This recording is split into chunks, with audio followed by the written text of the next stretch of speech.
가정이라는 것이 그만큼 이제 소중하다는 것을 의미하는 거죠.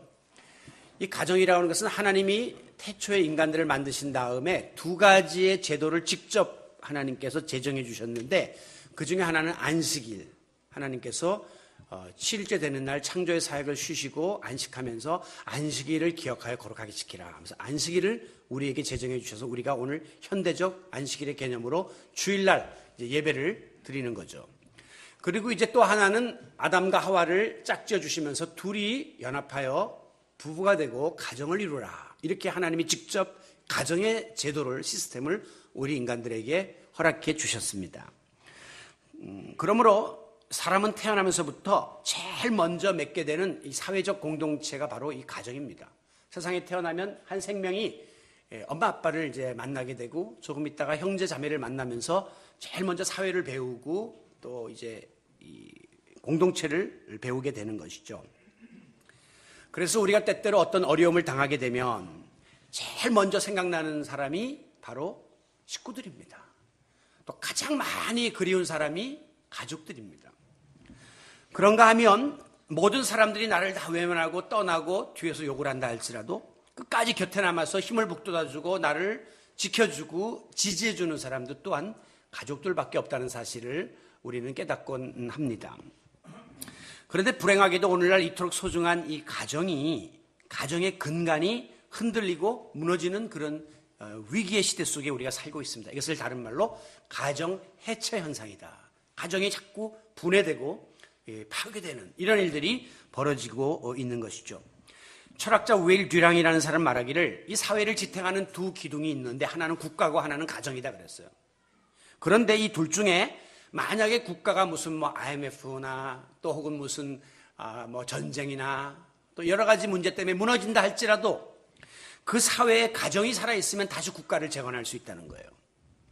그런데 만약에 가정이 무너지면 아무리 국가가 견실해도 결국 마지막에는 그 사회가 무너지고 멸망하게 되고 만다라고 이야기했습니다. 그만큼 가정이 모든 사회의 기본이 되고 중요하다는 것을 보여주는 거죠.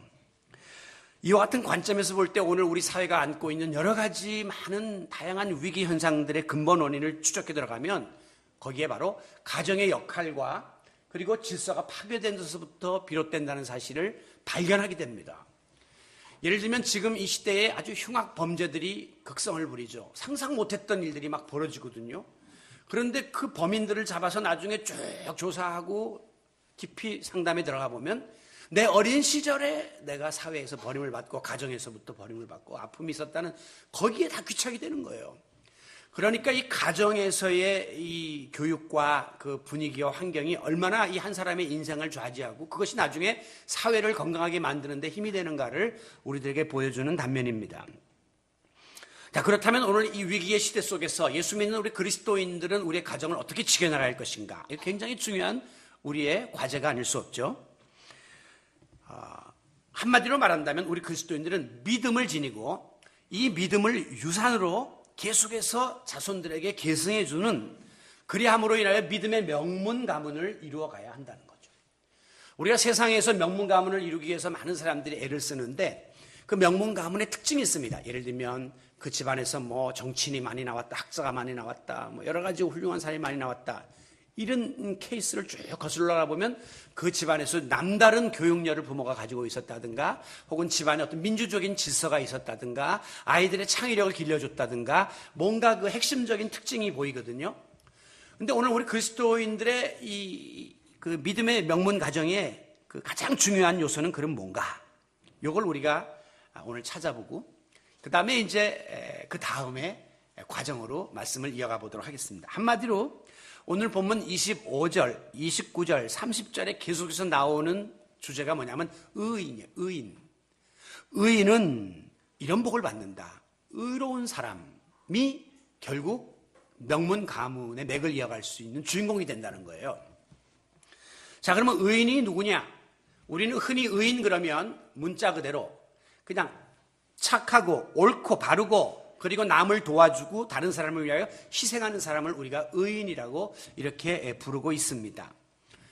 몇 해 전에 일본에 유학을 갔던 우리나라의 김수현이라고 하는 그 고려대 학생이 동경의 지하철에서 어떤 사람이 거기 떨어진 것을 보고는 그 사람을 건져내고 자기가 열차에 치여서 사망하는 일이 벌어지게 됐습니다. 일본 열도에서 있을 수 없는 그런 모습을 보고 엄청난 국가적인 애도를 하고 감동을 받았죠. 그래서 지금도 그 역에 가면 표지판에 의인 김수현이다 이렇게 써놨답니다. 그러니까 의로운 사람이다. 의로운 사람이다. 착한 일하고 남을 위해서 희생했다고 하는 것이 이제 일반적인 의인의 개념이죠. 그런데 이제 우리 성경적인 의인의 개념은 그것과 다릅니다. 성경적 의인은 누구냐? 한마디로 하나님 앞에서 죄 없고 흠 없고 완벽한 자가 의인이에요. 창세기 6장에 보면 노아에 대한 이야기가 나오는데 노아는 의인이요 당대의 완전한 자라 그랬어요. 그러니까 의인 노아를 완전한 자다 이렇게 비유하고 있습니다. 그런데 문제는 육신을 입은 인간 중에 완전한 자가 없다는 거죠. 불완전하거든요. 우리는요. 특별히 로마서 3장 10절에 보면 의인은 없나니 하나도 없다 그랬어요. 그러니까 한두 명이라도 의인이 있으면 좋은데 아예 의인은 죄 가운데 빠져 사는 인간들에게는 찾아볼 수가 없다라고 선언하고 있습니다. 그렇기 때문에 우리가 죄 없는 의인이 되기를 기대조차 하지 않습니다. 우리 모습 보면 우리가 죄 없이 완전한 자가 된다는 것은 아예 상상도 못하기 때문에 의인이라는 표현은 나와 관계가 없는 것으로 아예 착각을 우리가 손을 긋게 되는 것이죠. 그런데 이제 중요한 말씀이 창세기 15장 6절에 나와요. 거기 보면 아브라함에 대해서 말하고 있는데 아브라함이 여호와를 믿으니 여호와께서 이를 의롭게 여기셨더라 하는 말씀이 나옵니다. 자, 여기서 이제 우리의 희망이 생기는 거예요. 우리가 행위로는 의인이 될 수 없으나 여호와를 믿는 믿음으로 의롭다고 여김을 얻을 수 있다는 거예요. 이게 한자에서 의롭다고 그렇게 인정한다는 뜻입니다. 앞서 말씀드린 세상적인 의인은 의로운 사람인 자를 쓰는데 우리는 그게 아니라 의롭다고 인정받는 자가 되는 거죠. 사실은 죄인인데 믿음으로 하나님을 믿으니 의롭다고 여겼다 하는 것처럼 하나님께서 우리를 믿음으로 구원받아 의로운 자로 삼아주셨다는 사실을 믿으시기를 바랍니다. 그러므로 우리가 이 믿음의 명문 가문을 이루는 의인이 되기 원한다면 무엇보다도 우리는 믿음의 사람이 되어야만 합니다. 즉 항상 하나님의 뜻을 앞세우고 하나님 말씀에 순종하고 모든 것을 믿음으로 반응하는 삶, 바로 그런 자들이 하나님의 약속된 복을 받아 누릴 수가 있는 겁니다. 자, 그렇다면 하나님께서는 이와 같은 믿음의 사람, 의인들에게 어떤 복을 약속하셨는가요? 오늘 본문은 크게 세 가지로 우리들에게 의인들에게 약속된 복을 설명하고 있습니다. 먼저는 의인은 하나님께서 우리를 지키시고 보호해 주시는 복을 받게 됩니다. 즉 하나님이 우리와 동행하시고 우리를 지켜 보호해 주신다고 하는 거죠. 본문 24절에 보면 그는 의인은 넘어지나 아주 엎드러지지 아니함은 여호와께서 그의 손으로 붙드시기 때문이다 라고 분명히 밝히고 있습니다. 자, 우리가 여기에서 이제 눈여겨보아야 될 점이 이 의인들도 넘어진다는 거예요. 이거 일단 끊어야 돼요. 의인도 넘어집니다. 어떤 사람은 예수 믿으면 무조건 어려움이 없고 고통이 없고 형통하고 모든 것이 다 악한 것들은 물러가고 평안함이 오는 줄로 착각을 해요. 그래서 이제 중간에 어려움이 오면 벌써 주저앉으면서 예수 믿는데 왜 이런 일이 일어나냐고 그렇게 항변하는 사람들이 있는데 그건 아직 믿음의 세계가 옅어서 하는 말씀입니다. 의인도 넘어집니다. 목사도 넘어지고 또 교회 모든 직분자들도 다 넘어집니다. 성경에 보면 베드로도 넘어졌고요. 다윗도 넘어졌어요. 위대한 모든 신앙인들도 넘어질 수 있다는 것을 전제로 하는 거예요. 그런데 중요한 것은 넘어지나 그 말은 요 속에 그러나 그게 넘어진다 의인도 그러나 아주 엎드러지지는 않는다는 거예요. 이게 바로 제가 간혹 비유하는 복싱의 이야기인데요. 복싱을 막 우리가 하는데 가끔 가다가 결정타를 맞으면 푸석하고 주저앉습니다. 그러면 이제 심판이 와가지고 10번까지 쉴 때 빨리 정신을 차리고 또 일어나면 또 경기가 재개되는 거예요. 그런데 어떤 경우에는 아주 치명타를 맞게 돼요. 그러면 이 사람이 번쩍 그 캔버스에 엎드려지거나 널브러져서 열 셀 때까지 일어나지를 못하면 그때는 KO 그래가지고 게임이 끝나고 패하게 되는 겁니다. 자, 오늘 우리 그리스도인들에게 있어서도 영적인 이 게임과 전쟁에 있어서 우리가 넘어질 때가 있어요. 무릎을 꿇을 때가 있고 엎어질 때가 있다는 것이에요. 실패할 때가 있고 실수할 때가 있습니다. 다운을 당할 때는 있으나 아주 엎드러지지 않는 것은 KO 당해가지고 10번 셀 때까지 그냥 못 일어나갖고 퇴장하는, 패배하는 이런 일은 우리 그리스도인에게 없도록 만들어 주신다고 하는 약속의 말씀입니다. 이유는 하나님의 강하고 능하신 손이 우리를 붙잡고 계시기 때문입니다. 이게 바로 오뚜기의 원리인데요. 이 오뚜기 보면 이렇게 넘어졌다가도 탁 일어납니다. 넘어뜨리면 또 펄떡 일어납니다. 그 원리를 깊이 들어가 보면 오뚜기 그 밑바닥에 무거운 추가 이렇게 자리 잡고 있는 것을 볼 수가 있어요. 그렇기 때문에 넘어지면 금방 이 무거운 추가 중심을 잡아가지고 끌어올리게 되어 있는 것이죠. 마찬가지로 이런 무거운 추의 역할을 하는 것이 하나님의 강한 손입니다. 우리가 넘어지고 쓰러질 때가 있지만 하나님은 그 손으로 또 우리를 불러일으키시고 또 힘을 주시고 또 용기를 주셔서 하나님이 궁극적으로 우리를 지켜보호하신다는 사실을 기억하시기 바랍니다. 그래서 31절 마지막에 보면 그의 마음에는, 의인의 마음에는 하나님의 법, 하나님의 말씀, 하나님의 믿음이 있으니 그 걸음은 실족함이 없으리로다. 실족이라는 말은 문자 그대로 말하면 넘어지는 것을 말하는 것인데, 발을 헛디디는 것을 말하는 것인데, 원뜻은 발걸음이 흔들린다. 발이 풀려서 흔들리니까 헛디디든지 주저앉는 거예요. 앞서 말씀처럼 우리의 삶이, 신앙이 흔들리지 않도록 중심을 잡아주는 그 힘이 바로 하나님의 법, 말씀, 믿음이에요. 그래서 오늘 우리는 그 하나님의 말씀을 붙잡고 십자가를 붙잡고 믿음을 붙잡고 이 어려운 세상 속에서 때로는 인생의 중대 고비 속에서 넘어지기도 하고 쓰러지기도 하고 또 낙심하는 순간이 있으나 하나님의 강하신 손이 직접 개입하시고 우리를 붙잡아 주시고 인도해 주시고 책임져 주시고 힘을 덧입혀 주심을 믿으시기 바랍니다. 이게 신앙의 힘이에요. 오늘도 지난 한 주일 동안 세상에 살면서 이 모양 저 모양으로 상처 있고 낙심된 우리의 영혼이 하나님 앞에 나왔습니다. 말씀 가운데, 찬양 가운데, 기도 가운데 하나님의 그 손길을 느끼시기 바랍니다. 하나님께서 여러분의 상처를 터치해 주시고 아픔을 어루만져 주시고 약한 무릎에 힘을 북돋아 주시는 놀라운 은혜가 예배를 통해서 우리 가운데 임하기를 원합니다. 서두에 말씀드린 것처럼 우리의 믿음의 선배들 중에 인생에 아예 어려움을 당하지 않고 시험 당하지 않고 믿음의 위기가 없이 인생의 믿음의 선조가 된 사람은 한 사람도 없습니다. 제가 살펴본 바에 의하면 그들에게도 어려움이 왔고 힘든 일이 있었으나 그럴수록 그들은 하나님을 바라봤습니다. 하나님을 의지했습니다. 하나님의 손을 붙잡았습니다. 그리하여 결국 승리한 거예요. 다시 일어서서 쓰임받은 거죠. 베드로도 예수님 부인했지만 위대한 사도가 되었고, 요나도 다시스로 도망갔지만 위대한 선지자로 회복되었고, 다 하나님께서 그 넘어지는 순간에 하나님의 손으로 다시 붙잡아 일으켜서 우리를 끝까지 책임져 주셨는데 그 요건은 바로 믿음을 지닌 자, 하나님께서 책임져 주시고 끝까지 붙잡아 주신다는 사실을 믿으시기 바랍니다. 두 번째, 우리 의인들에게 주어지는 축복은 모든 일이 잘 되고 형통하는 복을 받게 된다는 겁니다. 22절, 주의 복을 받은 자는 땅을 차지하고 의인은 땅을 차지하며, 계속해서 이제 땅이라고 하는 이야기가 나오는데 땅은 무엇을 상징하는 것이냐 하면 재산과 소유를 의미합니다. 그래서 땅을 차지한다는 것은 땅을 많이 갖고 있다는 것이죠. 그 개념은 다시 말하면 세상에서 잘 되고 뻗어가고 형통한 복을 하나님이 주시겠다라고 약속하는 것입니다. 영역이 넓어지는 것이에요.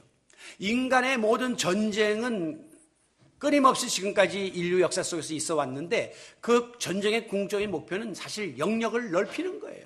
옛날에는 땅을 많이 차지하는 게 전쟁이었지만 지금은 그 나라의 영향력이 전 세계로 뻗어지면 그게 그 나라의 위대함이 되는 거예요. 하다못해 우리나라의 K-팝 같은 한류가 세계를 지배하면 우리나라의 영향력이 그만큼 뻗어지는 것이죠. 한국 사람들의 모든 자동차를 타고 냉장고를 전 세계인들이 사용하면 한국의 영역이 그만큼 넓어지게 되는 겁니다. 이런 축복을 하나님이 주신다고 약속합니다. 예수님께서는 마태복음 5장 5절에서 산상수훈 중에 온유한 자는 복이 있나니 저희가 땅을 기업으로 받을 것이다. 예수님도 땅을 기업으로 받는다는 것을 축복의 상징으로 말씀하셨습니다. 우리가 세상에서는 온유하면, 부드럽고 신사적이고 다 양보하면 그냥 사람들한테 뺏기고 얻어맞고 또 모든 것 손해보는 것이 세상적인 추세지만, 믿음으로 사는 자는 하나님께서 절대로 세상에서 손해를 보거나 불이익을 당하지 않도록 책임을 져주신다는 사실을 믿으시기 바랍니다. 제가 아까 일부 예배 이후에 어떤 집사님하고 잠깐 상담을 했는데, 이 접촉사고가 이렇게 간단한 접촉사고가 났는데 그 상대방이 자꾸 내 자전거가 파손됐으니까 다 물어라 이렇게 강력하게 나온다는 거죠. 그런데 이게 참 법적으로 물어보니까 법적으로는 그 사람의 과실이 6이고 이쪽이 4기 때문에 안 해도 된다는 거예요. 그런데 여러 가지 막 행패를 부리고 세상에서는 온유하면 그냥 먹히는 거예요. 그러니까는 자동차에 사고가 나든지 부딪히지 먼저 목 잡고 하면서 큰 소리 쳐야 된다는 게 세상의 순리거든요. 그래 걱정이 돼요. 강하게 나가고 싶은데 목사님 내 스타일상 그렇게 못하겠고, 그래서 집사님 기도합시다. 하나님이 책임져 줄 거예요. 걱정하지 마세요. 우리가 온유하게 한다고 지는 거 아니고, 또 하나님께서 결국 이것을 통해서 합력하여 선을 이루도록 만들어주시는 게 우리의 신앙의 목표니까 이것도 내어놓고 기도합시다. 그리고 하나님께 기도했습니다. 마음이 평안해지죠. 그리고 하나님이 그 과정 속에 개입하시는 겁니다. 하나님의 손이 우리를 붙잡아 주시기 때문에 그런 귀한 형통함들이 우리 가운데 있어지게 되는 것이죠. 땅을 차지하는 복을 가장 대표적으로 받은 민족이 이스라엘 백성이에요. 이스라엘 백성들이 하나님의 은혜로 젖과 꿀이 흐르는 축복의 땅 가나안 땅을 선물 받게 됩니다. 그런데 출애굽의 여정을 가만히 살펴보면 가나안 땅에 들어가기까지 이스라엘 백성들이 한 일이 별로 없어요. 이스라엘 백성들은 그냥 일어나서 하나님이 시키는 대로 가려면 가고 서려면 서고 그냥 시키는 대로 항아리 부수려면 부수고 그 일만 한 거예요. 그런데도 하나님께서 결과적으로 그 축복의 땅을 허락하셨다는 것은 이 땅의 영역을 넓히는 그 권한은 하나님의 손에 있다는 걸 보여주는 겁니다. 사람이 길을 쓰고 핵무기를 만들어도 그 세력이 커질 수 없다는 것을 우리가 믿는 이유가 바로 그것이에요. 하나님께서 역사하셔야 모든 것들은 축복으로 다가오게 되고 형통함으로 우리들에게 주어지게 되는 겁니다. 하나님께서 마음만 먹으면 하나님이 우리에게 땅을 기업으로 그냥 선물로 주시겠다고 하니 얼마나 놀라운 축복의 말씀입니까? 요즘 사람들은 땅을 차지하려고 난리법석을 떱니다. 어디에 좋은 땅이 있다는 정보가 오면 막 프리미엄이 붙고, 어디 아파트가 새로 들어서면 막 투기꾼들이 몰려들고 떴다방이 막 생기고 난리가 납니다. 오늘 현대인들은 결국은 땅을 차지하기 위한 전쟁을 하고 있는 게 생존 경쟁의 현장이에요. 그런데 하나님께서는 너희가 믿음으로 살기를 애쓰는 의인의 반열이 들어오기만 하면 땅을 기업으로 거저주겠다니 얼마나 감사한 말씀입니까? 세상에 이것보다 더 굿뉴스가 어디 있습니까? 우리는 잘 모르고 어떤 사람의 말에 속아가지고 거짓으로 투자했다가 그냥 날리기도 하고, 땅도 얼마 나가지도 않는 걸 그냥 희망도 없는 걸 거기다가 막 걸고 그러는데, 우리 하나님께 이 신실하신 하나님에 대한 믿음을 가지고 우리 하나님의 이 믿음의 사업에 한번 여러분 도전해 보시고 투자해 보시기 바랍니다. 제가 이 땅을 지금 소개하는 세일즈맨이에요. 하나님이 너희들 믿음 가지고 지키면 땅을 기업으로 주겠다 했습니다. 하나님 앞에 믿음으로 반응하고 한번 도전해 보시기를 바랍니다. 하나님께서 필요한 모든 것들을 채우시고 선한 길로 인도해 주시고 형통함을 주시고, 또한 하나님께서 여러분의 삶의 터전을 견고하게 만들어 주실 줄로 믿습니다. 의인에게 약속된 세 번째 축복이 뭡니까? 지혜롭게 살아갈 수 있는 복을 주시겠다고 했습니다. 30절, 의인의 입은 지혜로우며, 의인의 입이 지혜로워서 지혜로운 말이 나온다는 것은 그 사람의 생각과 마음과 행동도 지혜롭다고 하는 것을 보여주는 거예요. 의로운 사람, 믿음의 사람은 지혜롭게 살아갈 수가 있습니다. 오늘 이 세상은 지식으로 살아가는 세상이에요. 그래서 온갖 공부를 하고 전문 분야에 이제 1인자가 되어서 애를 쓰는데, 여러분 지식으로는 결코 마지막에 성공할 수가 없습니다. 오늘날 이 시대에 사고치고 문제 일으키는 사람들 보면 많이 배운 사람들이지 못 배운 사람들이 아닙니다. 그들이 가지고 있는 그 지식이 과다하게 잘못 활용되면서 문제가 생기는 거거든요. 왜? 지식 플러스 욕망이 달라붙으면서 사고를 일으키게 되는 거예요. 그러므로 우리는 늘 하나님 앞에서 지혜를 구해야 됩니다.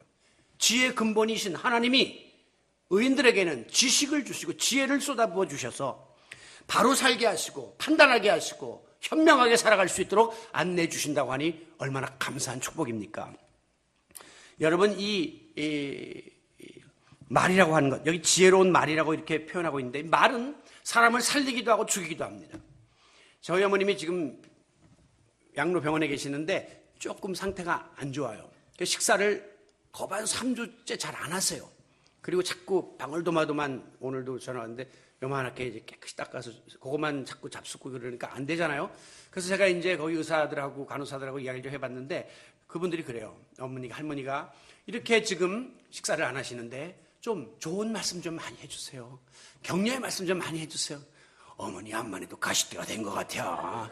곡기를 끊으면 끝난대요. 그런 말씀 하지 말고 어머니 그거 그냥 잠깐이래요. 그거 이제 의사 선생님이 그러는데 이거 조금 지금 소화기능이 그런 거니까 걱정 마세요. 좋은 말씀을 많이 해주세요. 그것이 어르신을 살린다는 거죠.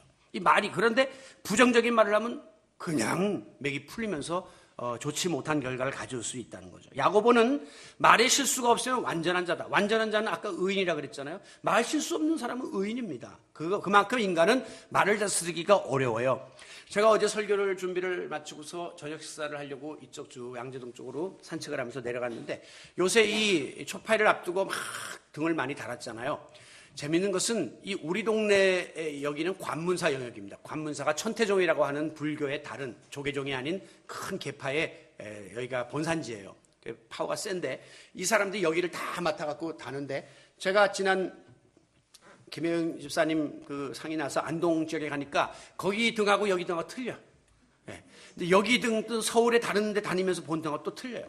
특징이 뭐냐면 꼬리가 달려있어요. 꼬리가. 여기 등들은 꼬리가 다 달려 있습니다. 그래서 이게 뭔가 보니까 불경의 말씀들을 거기다가 다 기록해 놓은 거예요. 그런데 가면서 하나 둘 읽어보니까 어쩌면 성경에 나오는 말씀하고 똑같아요. 결국은 조금 표현만 다르지 똑같고 이 사람들이 그 생각하는 거 거의 바라는 게 비슷하니까 종교에서 말하는 게 비슷해요. 단지 이제 구원의 도리 이런 것이 우리하고 이제 완전히 우리는 하나님을 믿는 믿음으로 타력적인 종교지만 거기 이제 스스로 열반에 들어가 자력적인 종교 이런 게 이제 차이가 나는 것인데 그 중에 하나가 이제 말에 대한 게 나오더라고요. 말 함부로 하면 안 된다. 말이 사람 망친다. 그런 격언들이 쭉 적혀 있는 것을 보았습니다. 혀는 작은 것이로되 이 배의 키와 같아서 큰 배를 수천 명이 탄 배를 그 배의 키가 움직이는 겁니다. 그리고 이 작은 숯불 하나가 담뱃불 하나가 저기 양양에 있는 그 천년고차를 다 태우는 거예요. 혀는 작은 것이지만 한 사람의 인생을 망치기도 하고 큰 재앙을 불러일으키기도 하게 되는 겁니다. 반면에 잠언 25장 11절에 보면 경우에 합당한 말, 이게 바로 지혜로운 말이에요. 경우에 합당한 그런 지혜로운 말은 은쟁반의 금사가 같아서 보배롭기 그지없다는 거예요. 그러니까 지혜가 오늘 우리들에게 중요해요. 여러분의 자녀들을 지혜롭게 길러야 합니다. 오늘 우리가 지혜로운 자가 되기를 하나님 앞에 구해야 합니다. 그런데 그 지혜는 모든 것의 근원이신 하나님께로부터 주어진다는 거예요.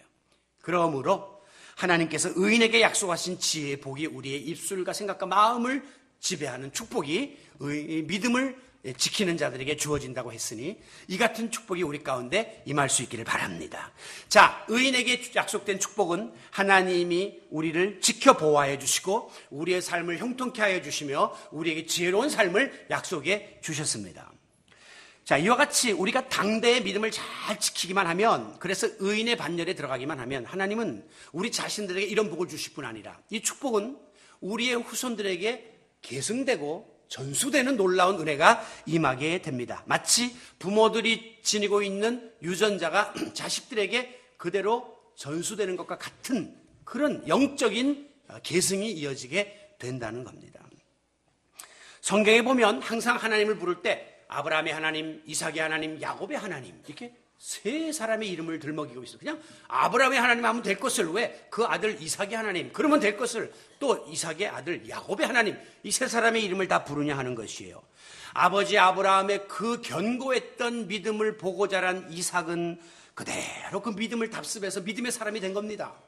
그 할아버지 아브라함과 아버지 이삭의 믿음을 날마다 보고서 살았던 야곱이는 또 똑같은 믿음을 답습한 위대한 믿음의 주상들이 되었기 때문에 아브라함과 이삭과 야곱이라고 하는 믿음의 계승을 성경은 항상 강조하고 있는 것이죠. 여러분, 이와 같은 가계의 혈통적인 그 전승은 그 악인들에게도 그대로 나타나고 있습니다. 통계적으로 이 가정폭력 사범들의 90% 이상이 부모를 통해서 부모가 폭력을 행사하던 집 아이들이 결국 마지막에 폭력을 행사하는 거란 말이죠. 이상해요. 부모님이 매일 아버지가 엄마를 폭력을 행사하고 아이들을 매일 매로 다스리는 걸 봤으면 나는 절대 앞으로 저걸 안 하겠다 이렇게 작심을 해야 될 텐데 이상하게 결정적인 순간에 그게 나온다는 거예요. 나도 모르게. 이미 유전이 된 거예요. 이미 개성이 된 거예요. 그 기질이 이 몸속에 품어 있거나 혹은 거기에 대한 반감이 또 때때로 그런 역작용으로 이제 나타나게 되는 겁니다. 특별히 중독성이 있는 것들, 알코올이나 흡연이나 마약이나 도박이나 이런 그릇된 습성들은 알게 모르게 자녀들에게 다 악영향을 끼칩니다. 나중에 자녀를 망칩니다. 그렇기 때문에 자녀들 앞에서는 절대 언어부터 행동이 조심이 돼야 되는 거예요. 지금 이 흡연하면 원숭이 취급받는 거 아시죠? 여기서 다 잡히고, 그리고 저기 어디 뭐 공항 같은 데 가면 요만한 방에 들어가고 다 원숭이, 동물원 원숭이 취급 받아요. 근데도 불구하고 이걸 계속 하면 아이들이 그 다음에 어릴 때부터 자연스럽게 그거를 받아가지고 속곱장이 할 때 벌써 이거 볼펜 갖고 이렇게 손을 잡는다니까요, 애들이요.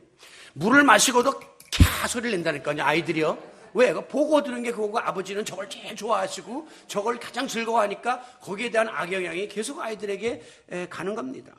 매일 앉아서 뭐 이런 거 하시는 분들 보면 애들이 뭐 할 때 보면 코골 하면서 뭐 그러고 쫓아하게 되어 있는 거예요.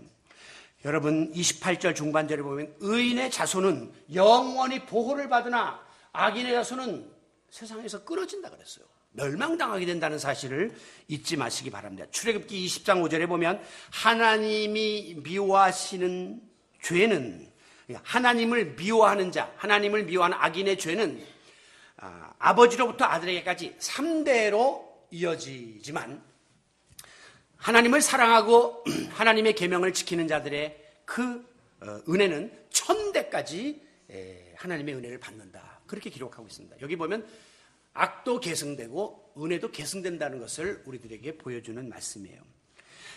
지금 아직까지 검증되지 않아서 약간의 논란이 있지만 이 가계에 흐르는 저주를 끊으라 하는 책을 쓴 메를린 하키라는 사람이 있습니다. 우리 가문에도 저주의 그 흐름이 있다는 거예요. 그분은 이렇게 말했습니다. 하나님을 섬기는 경건한 사람들이 경건한 씨앗을 뿌릴 때 경건한 자손들을 생산하게 된다. 중요한 것이죠. 여러분 어떤 분은 그러면 나는 우리 뭐 증조부 할아버지 또 그다음 고조부 할아버지 그때 우리 할아버지 보면 다 뭐 우상 섬기고 뭐 그때 뭐 무당 노릇하고 뭐 그때 뭐 온갖 못된 뭐 알코올 중독자였고 뭐 매일 살림 밖에 나가서 차렸다는데 그러면 이게 다 우리 집안에 와서 나한테도 오고 내 자식들한테도 유전되면 어떻게 하나 걱정이 될 수 있죠. 걱정하지 마세요. 설령 그런 것들이 지금까지 과거에 부지간에 우리의 집안에 어떤 악영향을 끼쳤다 할지라도 여러분이 중요한 겁니다. 여러분 당대의 믿음의 원조 조상이 되어서 여러분 당대의 그 모든 죄악의 악영향들을 끊어버리십시오. 그리고 믿음 위에 굳건히 서십시오. 그리하여 화가 복이 되고 저주가 은혜로 뒤바뀌는 그런 원조 믿음의 조상들이 되시기를 주님의 이름으로 축원합니다. 제가 이 원조 믿음의 조상, 이거는 제가 제 고유의 특허입니다. 가만히 생각하니까 원조라는 게 어디가 뭐 다 많은데 오리지널, 그러니까 지금까지는 우리 집안의 원조가 다른 흐름이었으나 네 대부터 믿음으로 신앙으로 바로 세워서 이제부터 우리 후손들은 집안에 흐르던 저주는 끊고 하나님의 은혜가 강같이 후손들에게 전수될 수 있도록 여러분들이 노력하시는 그런 조상들이 되시기를 바랍니다. 자, 그렇다면 이렇게 믿음으로 사는 의인은 이런 복을 받는데 그 의인의 자손들은 어떤 복을 받게 되는가? 짤막하게 2가지만 소개하고 말씀을 마무리하도록 하겠습니다. 첫째는 다른 사람에게 나누고 베푸는 삶을 살게 됩니다. 이건 굉장히 큰 축복이에요. 25절, 내가 어려서부터 늙기까지 의인이 버림을 당하거나 그 자손이 걸식함을 보지 못하였도다. 여러분, 걸식이라는 것은 남한테 손 내밀고 고개 숙이고 가서 얻어먹고 빌어먹는 그런 삶을 말하는 것입니다. 여러분, 우리 자식들이 앞으로 잘못되어가지고 다른 사람한테 가서 매일 고개 숙이고 뭐 손 내밀고 구차한 삶을 사는 것은 우리는 상상하기가 싫습니다. 그런데 하나님을 믿는 의인들의 자손은 절대 그러한 일이 내가 어려서부터 지금까지 이 시편 기자의 고백에 의하면 그런 일을 본 적이 없다는 거예요. 즉 예수 잘 믿고 믿음으로 사는 집의 자녀들이 잘못되고 빌어먹는 일이 있을 수 없다는 것입니다. 믿음을 계승하는 자녀들은 그럼 어떻게 되느냐? 그 다음에 26절에 보면 종일토록 은혜를 베풀고 꾸는 게 아니라 꾸어주는 복을 받게 된다는 거예요. 어디 가든지 베풀고 나누고 꾸어주는 삶. 이것이 얼마나 소중한 축복인지 몰라요. 여러분, 오늘 여러분 당대는 물론이거니와 자녀들에 이르기까지 종일토록 매사에 다른 사람들에게 도움을 요청하기보다는 도와주고 다른 사람의 꾸기보다는 꾸어주고 빼앗기보다는 나누어주는 그런 삶을 사시기를 바랍니다. 저는 이제 이번 토요일날 저희 아버님 10주기 예배가 있는데요. 항상 그런 생각을 해요. 나는 참 우리 아버님한테 그런 은혜 빚을 많이 졌다. 그런 생각을 항상 하고요. 또 부모님의 은혜 그게 감사해요. 늘 부모님 기도해 주시고 어머님 아버님이 기도해 주던 그 기도의 그 이자를 지금 내가 먹고 사는 거거든요. 여러분, 이 나눠주는 베푸는 이 일은 굉장히 행복한 삶입니다. 우리 교회가 드리고 섬기고 나누는 목표를 가지고 있다는 이 사실이 저에게 교회 큰 건물이 없으나 그렇게 행복감을 주는 거예요. 큰 교회가 있어도 매일 싸우고 다투고 분란하면 무슨 행복이 있을 수 있겠습니까? 매일 모아서 우리끼리 뭘 짓고 우리끼리 뭘 하려고만 한다면 무슨 의미 있는 신앙생활이 되겠습니까? 나라도 마찬가지입니다. 지금 트럼프라고 하는 공화당의 대통령 후보자 한 사람이 나와서 다른 나라 도와주는 거 다 끊겠다. 니네 나라에서 핵전쟁이 나든 뭐든 니네가 해결하라. 우리는 미국이 우선이다. 이러고 자국의 우선을 주장하는데 많은 미국 사람들이 등을 돌리고 있습니다. 왜? 미국이라고 하는 나라가 지금 세계 최강이 된 이유는 바로 이겁니다. 제일 처음에 청교도들이 거기에 들어와가지고 하나님께 예배함으로 시작된 나라요. 그들의 지표 속에는 In God we trust, 우리 하나님 믿는다고 딱 명시한 나라가 그 나라요. 대통령이 취임할 때 성경에다 손을 놓고 목사 앞에서 축도받고 하는 나라가 세계의 유일한 그 나라예요. 그렇기 때문에 그들의 정신은 나눠줌의 정신입니다. 그렇기 때문에 우리나라가 전쟁에서 어려울 때 젊은이들을 보내서 피 흘린 거고요. 전쟁 이후에 고아들이 난무할 때 애들을 입양한 것이고요. 우리가 먹을 것이 없을 때 우리에게 구제물자를 무조건 갖다 준 겁니다. 나누고 베풀 때 그 나라가 세계 최강의 나라가 되는 거지, 그 나라가 문을 닫고 자기 배만 채우는 그 순간부터 그 나라는 삼류국가로 전락하게 돼. 제가 예언을 해요. 트럼프가 이 말을 들으면 또 나한테 또 막 달려올지 모르지만, 여러분, 그 정신이, 나눔의 정신이 나라를 부강하게 하는 거예요. 여러분, 우리 자녀들만 아니라 우리 교회도 나누는 교회가 되고 베푸는 교회가 되고 또 우리 나라도 이제 이만큼 먹고 살면 좀 입양도 아프리카인들 데려다 하고 좀 도울 것 좀 돕는 원조하는 그런 팍팍 쏟아붓는 그런 나라가 돼야 돼요. 그래서 정말 이것이 가장 하나님이 주시는 축복이라는 사실을 깨닫고 우리가 나누고 베푸는 이 놀라운 축복을 하나님이 의인의 자손들에게 약속하고 있으니 우리가 진정 자녀들이 잘 되기 원한다면 하나님 앞에 믿음으로 사는 의인의 반열에 동참할 수 있기를 바랍니다. 그리고 중요한 것 하나는 계속해서 복이 이어진다는 거예요. 17절, 악에서 떠나 선을 행하라. 그리하면 영원히 살리라. 영원이라는 말이 나와요. 29절, 의인이 땅을 차지하며 거기서 영원히 살리라. 영원이라는 단어는 우리 인간에게는 존재하지 않는 단어예요. 그러면 이 영원히 산다는 게 뭡니까? 인간이 사는 한 계속해서 그것이 전해질 것이라는 사실을 약속하고 있는 것입니다. 앞서 말씀드린 것처럼 하나님의 계명을 지키는 자에게는 1000대까지 은혜가 임할 것이다 라고 말씀했습니다. 1000대면 한 제너레이션을 우리가 80년이라고 보면 1000대면 80 곱하기 1000, 8만 년을 우리가 복을 이어받는다는 거예요. 그 말은 숫자적인 8만 년의 개념은 우리가 살지 안 살지도 모르니까 그것이 아니라 하나님의 복이 사는 것 계속해서 끝까지 이어진다는 것을 보여주는 말씀입니다. 역사적으로 이스라엘은 AD 70년에 로마 장군 티투스가 군대를 이끌고 들어와서 멸망시킵니다. 예수님께서 딱 한 번 제대로 우셨는데 그게 바로 예루살렘을 바라보면서 예루살렘아 예루살렘아 암탉이 병아리를 품듯이 내가 너희를 품으란 것이 몇 번이었느냐. 그러나 너희들이 하나님을 받지 않고 나를 용납하지 않는구나 하면서 Jesus wept. 성경에 보면 예수님은 울었다 그렇게 쓰고 있어요. 나라 사랑하는 마음 때문에. 그때 예수님은 이미 앞으로 머지않은 장래에 로마의 티투스 장군이 와서 예루살렘 성을 멸망시킬 것을 내다본 겁니다. 그때 예수님이 뭐라고 했냐면 돌 하나에 돌 하나도 남지 아니할 것이다 그랬는데 예루살렘 성벽이 완전히 회파되고 지금까지도 예루살렘에 가면 성전의 흔적이 없이 그냥 그 돌멩이 몇 군데 남은 거 거기다 쪽지 통곡의 벽이라고 해서 거기다가 기도문 집어넣고 그 기도하고 있는 것을 보시죠. 이스라엘 멸망이 그때 이루어진 거예요. 그 이후로 이스라엘 백성들은 디아스포라, 흩어진 민족이 되어서 전 세계에 흩어져 살게 됩니다. 그 이유 중에 하나는 바로 이겁니다. 예수님이 십자가에 못 박힐 때에 빌라도 총독이 이 사람 죄 없다 그러고 놓아주려고 그럴 때 이스라엘 백성들의 무리들이 뭐라고 이야기했냐면 예수를 십자가에 못 박으시오. 그 다음에 무서운 거예요. 그 피를 우리와 우리 자손에게 돌리소서. 우리가 책임질 테니까 예수 십자가에 달려 죽인 그 죄를 우리가 책임질 거고 우리 자손들이 다 받을 거니까 내두세요 라고 했는데 그 조상들의 그 저주가 결국은 후손들에게 임한 거죠. 그래서 이스라엘이 나라 없는 나라가 되어서 그냥 유리방황하며 비참한 삶을 살았고, 특별히 2차 대전에서 나치 독일에 의해서 전 인구의 3분의 1이 되는 600만 명이 가스실에서 처참하게 다 죽어가는 이런 일들이 벌어지게 되었던 것이죠. 그러나 하나님께서는 믿음의 조상, 그들의 조상 아브라함과 하신 약속을 저버리지 않았습니다. 내가 믿음을 지닌 자에게 땅을 기업으로 주겠다고 했는데 이스라엘 백성들 다시 그 땅으로 불러들입니다. 그래서 독립을 하게 되고 그 거대한 아랍과 맞서서 이스라엘이 생존을 하고 있고, 세계에서 가장 우수한 민족으로서 유대인들이 가장 많은 노벨상 수상자들을 내고 세계를 지배하는 민족으로 축복해 주신 것이죠.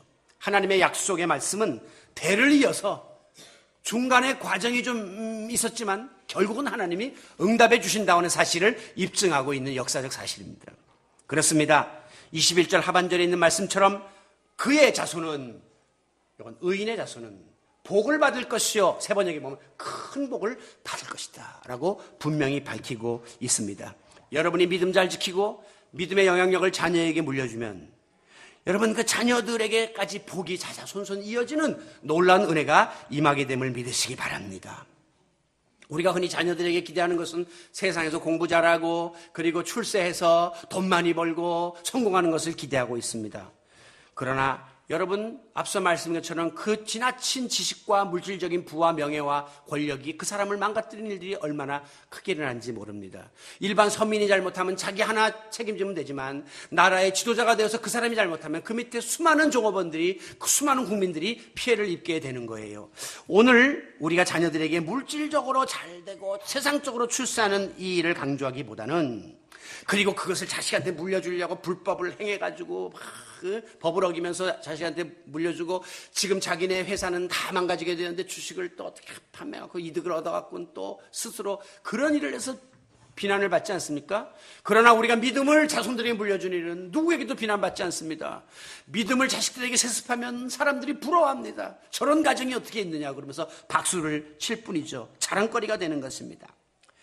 제가 마지막으로 이 한 이야기를 드리면서 말씀을 마무리하는데, 우리나라가 낳은 세계적인 첼리스트 중에 장한나라고 하는 이 지휘자가 있습니다. 이 사람이 원래 11살 때 로스트로포비치라고 하는 그 첼로 콩쿠르에 나가서 세계 최연소로 11살짜리가 대상을 거머쥐었습니다. 신동이에요, 신동.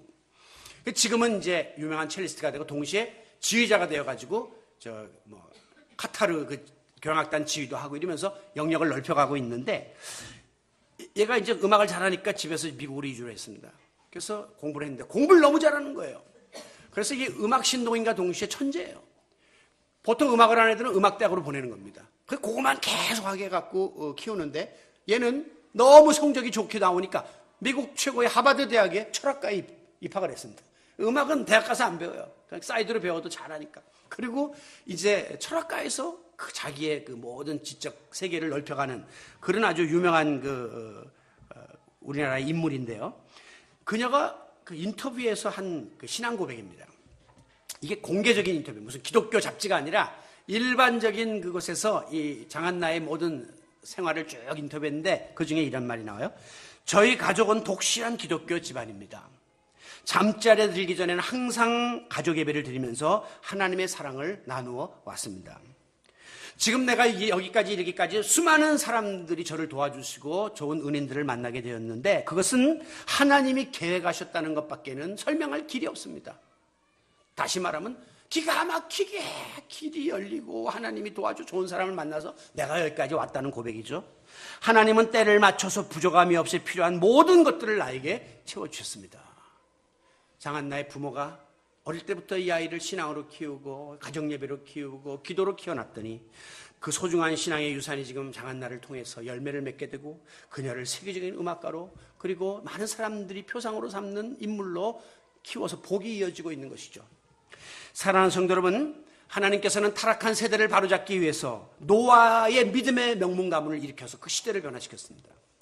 하나님께서는 죄악으로 물든 세상을 구원하기 위해서 아브라함의 가문을 택하셔서 아브라함과 이삭과 야곱의 하나님이 되셔서 그 가문을 명문 가문으로 삼았습니다.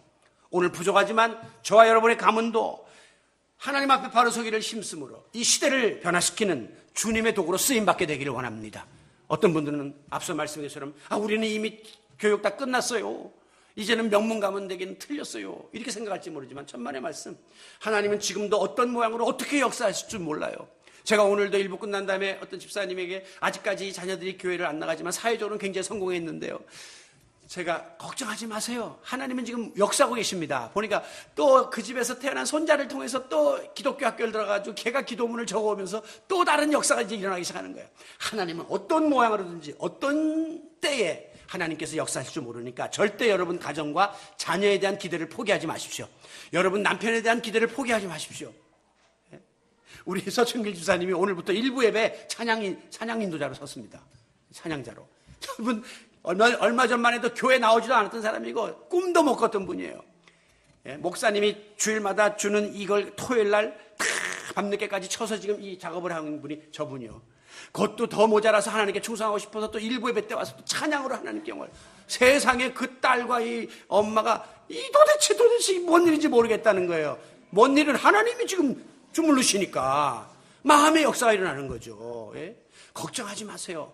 여러분의 가정은 하나님이 택하시고 기도하는 자 하나님이 책임져 주시고 여러분의 자녀는 하나님이 붙잡아 주실 줄로 믿습니다. 여러분 당대의 믿음을 지키면 여러분이 믿음의 그 의인이 되어서 그 당대의 복을 받을 뿐 아니라 손손 믿음의 위대한 유산이 계승되어지는, 그리함으로 영광스러운 믿음의 가문, 명문 가문들이 우리 드림의 교회에서 많이 배출되시기를 이 가정의 주인 되시는 예수 그리스도의 이름으로 축원합니다.